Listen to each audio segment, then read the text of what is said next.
Voltamos com Bom Dia Rio Branco ao vivo na sua TV Rio Branco, canal 8 SBT. Mais uma vez, obrigado pela sua audiência. 6 horas e 52 minutos no Acre. Quero mandar um bom dia para o meu amigo, nosso cabeleireiro Nando, né? Isso, Nando Barbosa. Tá? E também aos empresários Aldenor e Aden Araújo, que não perdem um programa. Eu tenho o prazer de conversar agora com o apoio do Supermercados Araújo, também do Grupo Dalcar, com o prefeito. Oi, prefeito, olha. Não costume, né? O deputado federal Raimundo Angelim, do PT. Seja bem-vindo, deputado. Bom dia, Tudo bem? bom dia. É uma satisfação estar com você. O senhor não vai ficar magoado, não, né? De ter de forma alguma, uma fase muito linda da minha vida. 8 uma fase anos, que eu tenho o maior orgulho de ter conseguido servir ao meu povo aqui da minha cidade, né? E é muito bom estar aqui com você. Um bom dia a você que está nos assistindo. E eu sou sempre fã aqui deste horário, porque é a maior audiência que nós temos nesse horário. Muito obrigado, muito obrigado. Estávamos também com saudade do deputado Raimundo Angelim. Escute aqui, muitos assuntos nós temos a debater, então eu quero a sua opinião sobre essa questão da maioridade penal, que é um dos assuntos na ordem do dia, né? Postos na ordem do dia. Há uns 2 meses atrás, eu fiz até um artigo, foi publicado aqui em Rio Branco na imprensa, eu me posicionado, fiz um pronunciamento em Brasília. Não dá para a gente ter pressa, a gente ficar soldado, o jeitinho brasileiro de resolver as coisas, né? É um assunto que mexe com a população brasileira. E olha, tem um grupo na Câmara que chama-se Bancada da Bala, né? Que querem porque querem, dizem desse jeito, com o deboche. Nós temos que colocar as criancinhas que vocês defendem na cadeia. Ora, nós temos um sistema penitenciário no Brasil falido. É uma escola do crime. É a escola do crime. E eu tenho documentos da Sociedade Brasileira de Pediatria, do Conselho Nacional do Ministério Público, do Conselho Nacional de Assistência Social, do Conselho Nacional de Psicologia, tenho estudado e me aprofundado sobre isso, de que todos os países do mundo que reduziram a maioridade, pensando que ia ter uma redução no índice de violência, não aconteceu nada. É tanto que a Alemanha e a Espanha estão retornando, estão voltando ao que era a legislação anterior, porque não houve nenhuma redução no índice de violência. Então, o que é que eu tenho? Eu tenho estudos, pesquisas feitas, de que 70% a 84% dos adultos que passaram pelas penitenciárias do Brasil, quando eles saem, eles retornam tendo praticado um crime mais grave. É como se as delegacias funcionassem como uma escola de graduação. Exatamente. E a penitenciária pós-graduação. Você tem ideia, 70% retornam tendo cometido um crime mais grave. E nos socioeducativos, nossos sistemas de jovens e adolescentes, apenas, que é alto, mas apenas 24%. Então é mais eficaz. É mais eficaz. Agora, o que é que nós temos que fazer? É o Estatuto da Criança e Adolescente ser aplicado na sua integralidade. E falta nisso um maior apoio, maior incentivo e recursos do governo federal e dos governos estaduais e municipais para implementar ele na sua integralidade. Por exemplo, aqui em Rio Branco nós temos 7 CRAs. Nós temos, precisa a gente ampliar, precisa ter mais assistentes sociais, precisa ter mais e para mim, o foco principal, lugar de jovem, eu sempre disse isso quando era prefeito, é na família, é na escola e é numa atividade cultural saudável, correta. O lugar de jovem não é na penitenciária. Tem razão. E outro dado importante, que é uma pesquisa recente, 1% dos crimes acontecidos no Brasil de violência é cometido por jovens. Mas os jovens são vítimas de 39% da violência nesse país. Aí dizem assim, o que é que a Bancada da Bala diz assim? Não, botar essas criancinhas de vocês na penitenciária que já vai reduzir a violência. Não é verdade. Isso é um engodo. Então, nós temos que ser corretos. Existe com o ex-secretário nacional de Justiça, um ex-delegado, ele disse assim, de que ele é a favor de que haja uma legislação, de que os crimes hediondos, aqueles crimes mais terríveis, vamos dizer assim, isso os jovens tenham então uma punição maior, né, para servir de exemplo, né? Eu já acho que nós temos que atacar na família. Olha, Muniz, você tem 40 e poucos anos, jovem, eu tenho muito mais idade. O problema começa ali, né? Eu tenho muito mais idade que você, mas hoje há um processo de deterioração da família, do núcleo familiar, da falta de respeito. Agora há pouco eu comentava sobre o caso de uma jovem, bonita por sinal, entregue às drogas, virou traficante e usuário de drogas. Você sabe o que é que a Sociedade Brasileira de Pediatria fala? Eu tenho esse documento aqui no carro, posso passar uma cópia para você, diz assim, que toda família que coloca muito afeto muito carinho, muito diálogo com seus filhos, dificilmente esse jovem vai para o caminho da marginalidade. Eu acredito nisso. O coração fala mais alto. Eu acredito nisso. Aliás, com relação à aplicação exata do ECA, o senhor deixou a sua marca, né, registrada. Sim. O senhor corrigiu uma distorção histórica nos vencimentos dos conselheiros e ofereceu a eles melhores condições. Aliás, o senhor abriu vários CRAs.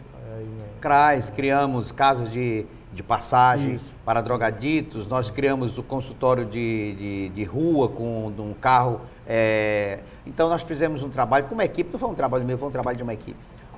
Vamos ao Congresso Nacional. O senhor e outros parlamentares estão a pedir uma revisão na votação que definiu a questão do financiamento de campanha. O que você está querendo ver? É o seguinte, Muniz, eu não fui para Brasília, você que votou em mim, ou os que não votaram, mas quando eu fui para Brasília, eu fui para defender os interesses do povo brasileiro. Eu não fui para ser vereador, com todo respeito, lá para se defender os grandes temas nacionais que impactam nos municípios. Entendi. E eu sou municipalista. O que é que ocorre lá? Ocorre que eu não estou em Brasília para estar indo na onda, na manada. Eu tenho que fazer aquilo que a minha consciência permite. Opinião própria. Assim eu fiz como prefeito, tenho opinião própria. O que acontece? Nós somos legisladores. Qual é a função principal do parlamentar? É fiscalizar e fazer leis.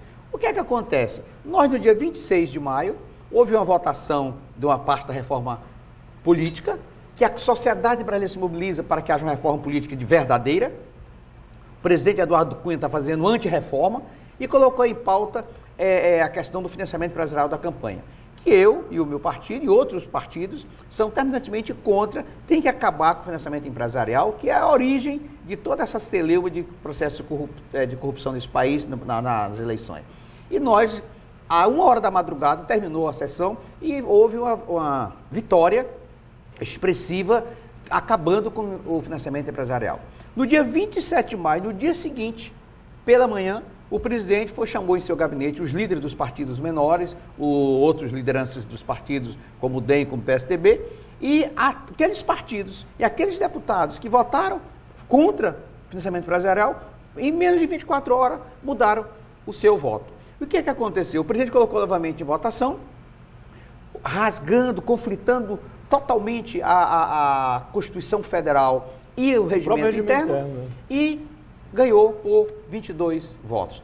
Quando a gente vai olhar a Constituição Federal, no seu artigo 60, no parágrafo 5º, diz o seguinte, que a emenda que é prejudicada não pode ser colocada na mesma legislatura só na outra, para ser novamente apreciada. E ele fez isso, rasgou o regimento e rasgou a Constituição Federal. E a Constituição Federal é a nossa lei maior. Nós, então, 60 deputados que tiveram coragem de fazer, nós assinamos uma petição, ingressamos no sábado último no Supremo Tribunal Federal, está com a ministra Rosa Weber, ela já deu 48 horas para o presidente da Câmara dos Deputados se pronunciar e nós estamos aguardando. Eu creio na justiça brasileira. Ao Congresso, né? Poderia ser evitado. Poderia ser evitado.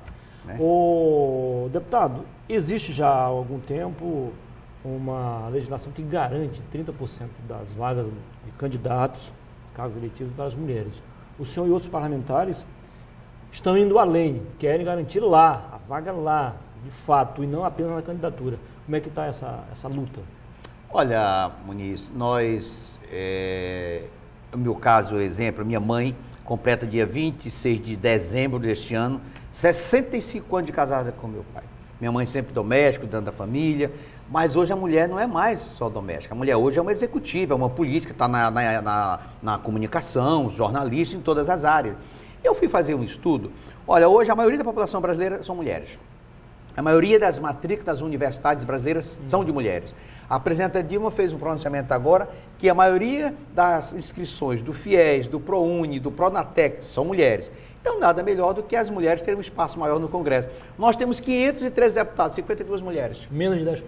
Menos de 10%. No Congresso chega, aliás, no Senado chega pelo menos os 10%, na Câmara nem isso. Né? Aí o que é que acontece? As mulheres, 52 mulheres, suprapartidariamente, elas se reuniram e foram com todos nós para conversar, e tem um grupo de parlamentares suprapartidário também, que defende que 30% das vagas da Câmara Federal sejam das mulheres. Aí diz assim, mas Angelim, você é candidato, você é deputado, você está reduzindo as vagas para os homens. Não é isso, nós temos que pensar no país, nós temos que pensar na população brasileira. E eu acho que a mulher, quando ela se dedica, quando ela se envolve numa questão, ela faz com competência, ela faz com zelo, ela faz com eficiência. E nada melhor do que as mulheres tenham também um espaço maior na política desse país para dar maior credibilidade. Olha, hoje eu não fico com vergonha porque eu estou lutando de cabeça erguida, mas os políticos brasileiros precisam imediatamente resgatar a credibilidade do político. Olha, todo mundo critica que a presidenta Dilma está com 14,5%, 15% de credibilidade só. E o Congresso Nacional está com 9 pontos. Mais baixo ainda. Então nós temos que acabar com isso. Eu vi um dia desse um deputado dizer assim, e esse Estatuto da Criança e do Adolescente que seja rasgado, que isso não serve para nada. Que é isso? O nosso Estatuto da Criança e do Adolescente, questão da redução da maioridade, ele é referência internacional, como um dos melhores documentos elaborados. Só precisa ser aplicado na sua... Aliás, esse é o mal, né? É o mal. Nós temos muitas leis modernas que não são aplicadas. E pouca efetividade. É verdade. A área ambiental, então, está aí, né, para mostrar. Terrível. Eu quero a sua opinião, não apenas como deputado, cidadão comum, mas, sobretudo, como economista dos bons que o senhor é, professor da universidade, a questão de alguns pontos da reforma fiscal. O senhor acha que é necessário, elas são impopulares, mas são necessárias, afinal? Eu assisti nas audiências públicas lá na Câmara muitas palestras do presidente do Banco Central e do ministro Levi. Eu tenho uma opinião muito pessoal. Primeiro, está sendo mal divulgado, mal comunicado para a população. O ajuste fiscal, por si só, não vai levar ao crescimento. O que vai levar ao crescimento é você reorganizar as finanças do país. E para reorganizar as finanças, você tem que ter o ajuste fiscal. E por que é necessário o ajuste? Porque houve distorções, houve um desajuste na economia do primeiro mandato da presidenta Dilma. Nós temos que ser sinceros e falar isso. Não é porque eu sou do PT, não é porque eu sou do partido da presidenta que eu vou estar aqui tentando enganar as pessoas. Houve concessão demais. Houve uma concessão demais. Por exemplo, a desoneração que houve na folha de pagamento, a desoneração que houve na indústria branca, nos automóveis, tudo aquilo foi bom para aquele momento. Aquilo ali manteve os empregos do trabalhador brasileiro num momento de crise no mundo. Isso. É verdade. Só que agora nós estamos pagando a conta. Alguém tem que pagar a conta. E agora nós estamos pagando a conta. E outra coisa, dizer que o ajuste é desnecessário, eu estaria mentindo. É necessário. Por quê? Porque você precisa ajustar as finanças do Brasil para voltar a crescer. Agora, uma coisa que eu também defendo. Eu não tenho nada contra pessoas que são ricas, classe média nem pobre. Eu sou a favor do país, que a gente possa ter uma vida melhor, um salário digno e uma vida saudável. Agora, precisa também você taxar as grandes fortunas, as grandes heranças, as instituições financeiras, como foi feito agora. O governo fez aquela taxação das instituições financeiras porque quis. Houve uma pressão dos movimentos sociais para que fizesse. Os bancos brasileiros, ô Munir, você é um rapaz atualizado, um jornalista atualizado, são a maior rentabilidade do mundo. O lucro dos bancos privados brasileiros está entre os melhores, não é entre, não, está os maiores. E eles não escondem isso de ninguém, não. Não escondem. Aí, então agora aumentou e tem que aumentar as grandes fortunas. Se você for olhar, bilhões e bilhões de reais são colocados, as grandes fortunas do Brasil colocam nos bancos estrangeiros. Tem que estar aqui dentro, tem que estar gerando emprego. Aí o que é que ocorre? O erro do governo foi focar em cima do trabalhador, em cima dos ajustes que mexem com o trabalhador. Então, nós temos que, vamos distribuir esse sacrifício. Quanto ao fator previdenciário, qual a sua opinião? Eu sou totalmente a favor do que a Câmara fez. Eu acho que nós não podemos penalizar o trabalhador brasileiro e eu acho que a presidenta Dilma, ela tem que vetar, vetar não, que aprovar e não vetar, porque tem um grupo querendo que vete. O senhor acha que há ambiente para derrubar o veto, se ele for efetivado? Eu acho que derruba tranquilo. Se ela vetar, ela vai ter uma derrota no Congresso, não tenho nem dúvida disso. O senhor é otimista? Eu, pelo menos, da minha parte, eu voto contra o veto, se ela vetar. O senhor é otimista, assim como Joaquim Levy, de que a economia vai começar a se recuperar no último trimestre do ano? Não, quem sou eu para o Levy, mas eu digo com muita clareza, pelo que eu tenho conversado com as pessoas e lido, que antes do primeiro trimestre de 2016 o Brasil não volta a crescer, não. E o senhor acha que essas reformas, tudo bem, são importantes, são necessárias, são, mas acho que pegaram pesado demais em alguns momentos? Pegaram pesado demais na classe trabalhadora. Eu acho que desde o primeiro momento devia ter os ajustes fiscais que focassem no trabalhador, mas que focassem também, como eu digo, nas grandes fortunas desse país. Eu acho que é preciso fazer isso, sim. Com relação a... Distribuir, né, o sacrifício. A reforma política. Fizeram muita propaganda e, na verdade, tem pouca mudança acontecendo, né?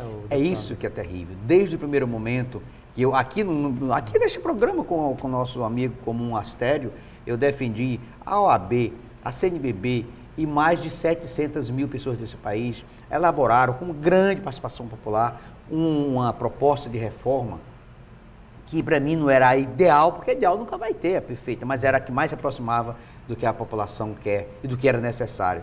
E simplesmente esse grupo que elaborou com bispos, com cardeais, com a OAB, nas últimas semanas sequer foram recebidos pela presidência da Câmara Federal. Ficaram lá nos corredores, num grande ato que a gente teve presente com a imprensa, e não foram sequer recebidos. E essa era uma proposta que estava mais próxima das pessoas. Porque, Muniz, você que é uma pessoa que está sempre no meio da comunidade, uma reforma política, ela tem que estar mais próxima do que as pessoas, do que a sociedade quer. Porque quem põe e quem tira parlamentar é o povo. E por que você fazer uma reforma política dentro de um plenário, uma reforma dos interesses dos grupos? Porque o que está acontecendo na Câmara são reformas de interesse de grupos. Vou dar um exemplo para você. Por que nós foi derrotado a extinção do financiamento empresarial? Porque houve uma negociação com os partidos menores. Partidos que tinham votado contra, aí foi dito o seguinte: não, se vocês votarem a favor, já engrande para vocês tira a cláusula de barreira, que vai os partidos danicos ter direito a estar no parlamento. Hoje no Brasil tem 32 partidos políticos registrados. É difícil conviver com Na tanto Câmara partido, Federal né? tem 28. Como é que você vai negociar com 28 partidos? Então, é o da cá, toma lá. E isso é terrível na política. Algumas pessoas confundem, dizem, não, mas já que a gente se espelha muito nos Estados Unidos tem muitos partidos, tem mais de 100 partidos, mais de 150 partidos, 172 partidos. Mas, de fato, só de direito... Democratas e republicanos. Quer dizer, o cara cria um partido hoje, amanhã ou depois, se ele tiver representação lá, tem direito aos outros. O que é que foi aprovado por esses acordos estapafúrdios? Que se um partido tiver um deputado federal ou um senador, já tem direito a fundo partidário, 30, 40, 50. ao espaço na mídia. Isso é terrível. O senhor acha que o Congresso que está não tem mais condições de fazer a reforma que o povo gostaria de ter, pelo menos aproximado? Até porque algumas partes mais importantes já foram votadas. Está faltando agora, por exemplo, vai ser votada a coincidência de mandatos, que eu sou totalmente contra. Porque se você for votar para presidente da República ou vereador, a eleição do prefeito e do vereador, que para mim é uma das mais importantes, que é o político que está próximo, vai ser ofuscada, vai ser secundarizada. E outra coisa, o mandato todo mundo vai me lembrar. É possível eleger um prefeito sem muita expressão, ele vai no embalo. Vai no embalo, Carona, exatamente. né? E o político que está mais próximo dos problemas da cidade para resolver é o prefeito, é os vereadores. Aí você vai votar do presidente ao vereador. Você vai dar mais importância a quê? Quem vai ter um volume maior de propaganda e tudo? É o presidente da República, o governador, os senadores e muito menos os vereadores e o deputado e o prefeito. Qual a sua prioridade, aliás? As prioridades de mandato nos próximos 4 anos? Eu sou membro titular da Comissão de Educação, tenho me focado muito priorizado nesta área, inclusive aprovei na Câmara, na Comissão de Educação, um requerimento para promover agora, dia 22 de junho, um grande seminário no Acre sobre a elaboração e implementação do Plano Nacional de Educação, que é para os próximos 10 anos. Dia 24 de junho agora encerra o prazo máximo para que os municípios tenham, e apenas 3 mil municípios no Brasil fizeram. A gente vai trazer aqui consultores da Câmara, o secretário nacional de articulação com os estados e municípios, que está coordenando a nível nacional, é o BIM. Está coordenando a nível nacional. Ele vai vir, nós vamos fazer um grande debate com educadores, com diretores, com secretários, prefeitos. E também estou na Comissão de Desenvolvimento Urbano, que é a minha área, e cuida de mobilidade urbana e de infraestrutura, que é o deputado Júlio Lopes, do Rio de Janeiro, que é o presidente. É um debate muito bom, inclusive fiz um debate recentemente no TV Câmara com o ex-prefeito de Santos, do PSDB, o deputado João Papa, sobre saneamento básico. uma área que a gente conhece daqui, né? E também é o municipalismo, esse eu não abro mão do municipalismo. E é interessante, Muniz, o preconceito que há com os municípios. Ligaram da Câmara para mim. Deputado, eu queria me entrevistar aqui. Eu costumo dizer que eu sou um jornalista municipalista. Ótimo. Ligaram assim, deputado, a gente quer fazer uma entrevista com o senhor. Qual é o tema? Eu digo, municipalismo. Ele disse, mas deputado, municipalismo, o povo não entende. Ele vai entender. Pode fazer. Tem tudo a ver com ele. E eu fiz, por 10 minutos de debate sobre isso. Mas há um preconceito até lá na TV Câmara sobre municipalismo. Eu digo, rapaz, onde as pessoas moram no município. A TV, qualquer programa nacional, sai no município. As pessoas, não é verdade? As pessoas aqui em Rio Branco, elas são impactados por um projeto, por um programa feito em Brasília, mas onde é que ele se executa, onde é que ele se materializa? No município. E as pessoas não conhecem o municipalismo. Aproveitando a sua decisão de ser municipalista, a Constituição de 88 ela deu muitos poderes aos municípios, mas esqueceu do mais importante, né? O financeiro. Como é que vai ser a sua luta agora em defesa de um novo pacto, onde haja mais justiça na distribuição dos recursos? Existem crises institucionais que vêm para o bem, parece incrível dizer isso, mas o ministro Renan, o presidente Renan Calheiros e o presidente Eduardo Cunha, para confrontar com a presidenta Dilma, com o executivo, nessa correlação de forças, eles convocaram todos os governadores lá para o Congresso para um debate, publicaram um prospecto lá sobre isso, e agora eles dois, liderando as suas casas legislativas, estão trabalhando para a elaboração de um pacto federativo, prestigiando os estados e os municípios, o que eu acho corretíssimo. Eu acho que não dá para que o município seja o patinho feio da nação. Tudo que acontece de ruim é o município. Vou dar um exemplo para você. Uma resolução, uma portaria número 51, que o governo editou agora em fevereiro, sobre o Fundeb. É um horror. Passa R$ 2.247 por ano para os prefeitos para cuidar da educação infantil. Quando você divide isso por dia, dá R$ 7,00 por dia para o prefeito pagar professor, merendeira, merenda. Como vai fechar essa conta? Manter uma creche, manter uma escola. Como vai fechar essa conta? Para encerrar. Agora cobra, quer relatório de 15 dias, mas não manda o dinheiro. Aí fica o prefeito sem condições de fazer. Para encerrar a nossa entrevista, tudo que é bom dura pouco, já está acabando o tempo, no corte anunciado pela presidente há 2 semanas, o Acre foi prejudicado. Mais de 50 milhões de emendas de bancada, ou seja, de emendas coletivas, foram cortados. O que o senhor tem a falar sobre isso? Até que ponto isso me preocupa como municipalista? Nós estávamos lá fazendo um movimento da Comissão de Educação para evitar o corte de 9 bilhões para educação. Felizmente, teve que ser feito. Eu creio que isso vai ser terrível para os municípios e os estados. Por quê? Porque está ruim, vai ficar pior. Vai ficar pior.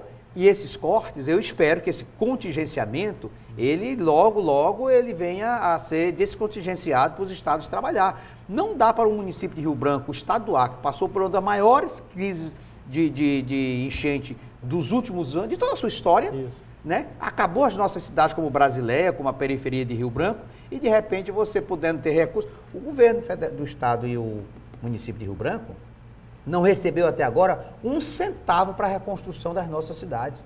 É claro que recebeu 20 milhões para um momento emergencial, mas não recebeu. E o prefeito Marco Alexandre, outros prefeitos e o governador já levaram, eu estive com eles nas audiências, projetos entregaram nas mãos do ministro Kassab da cidade, do ministro da Integração Gilberto, e até agora não saiu um centavo. Né? É a minha preocupação também em relação à BR. Quando era do estado, ontem eu estive lá com os amigos motoristas da rodoviária, conversando com eles. Né, que eu fui ver eu venho aqui e vou olhar os meninos que eu deixei, né, a rodoviária lá. E eles disseram, prefeito, a estrada está terrível. Eles disseram assim, quando o governo do estado era o responsável, pelo menos tapava os buracos e dava uma manutenção. E agora? Ele falou desse jeito, o DENIT vem aqui, estuda, mas não faz. E é verdade. Algumas pessoas maldosamente dizem que a presidente Dilma declara guerra à terceirização, mas ela terceirizou a política para o Michel Temer e a economia para o Joaquim Levy. Muito obrigado pela sua entrevista, foi um prazer recebê-lo aqui. Muito obrigado. E eu volte mais vezes. E eu estava com saudade de conversar com a nossa população de Rio Branco, tão querida. Obrigado. Um abraço. Obrigado. Bom fim de semana. Depois do intervalo eu volto para falar de esporte com Jane Silva. São 2 minutos. Até já. Ibaba apresenta a dupla que arrasta multidões e estourada no Brasil, Henrique e Juliano. Dia 14 de junho, véspera de feriado, a partir das 22 horas, no estacionamento do Arena da Floresta. Henrique Juliano ao vivo. Vendas, lojas Casa da Sogra e Fox Madeiras. Informações, 3226-1586. Apoio, TV Rio Branco, Ótica Ipanema, Auto Posto Amapá, Talcar Autopeças, Império do Acabamento e Aletur Viagens e Eventos.